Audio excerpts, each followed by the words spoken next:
Despite thawing relations with China, the country's military chiefs are not attending one of the Indo-Pacific's top naval conferences.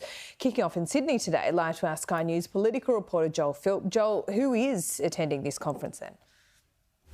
Well, Laura, this Indo-Pacific Sea Power Conference is like the Avalon Air Show of the Navy. It showcases a raft of new technologies and it is being attended by leaders in the Navy from over 40 different countries, including the US and the UK, but no one from the People's Liberation Army is in attendance. It's the same situation that occurred last year with no representatives from China invited to attend. Now, Mark Hammond, the Chief of the Navy, was asked about this situation. Here's the response he gave.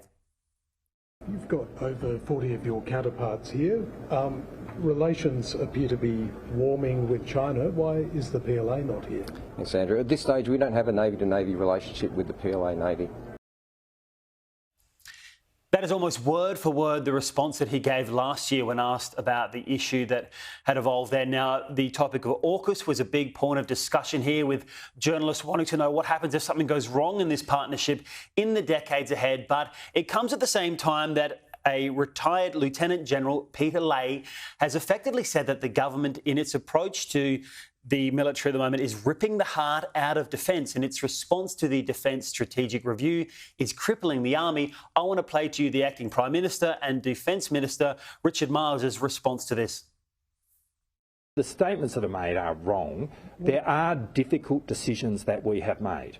And there are difficult decisions that we have made because we want to have a focused defence force which has the capacity to engage in impactful projection. Now, there was no serious strategic thinking about what our defence force was meant to do for a decade. This government is pulling resources away from Army to pay for other things because they're not willing to increase government spending on the military. And it's very clear that in the forward estimates, there will be no new money for defence at a time of our greatest strategic peril.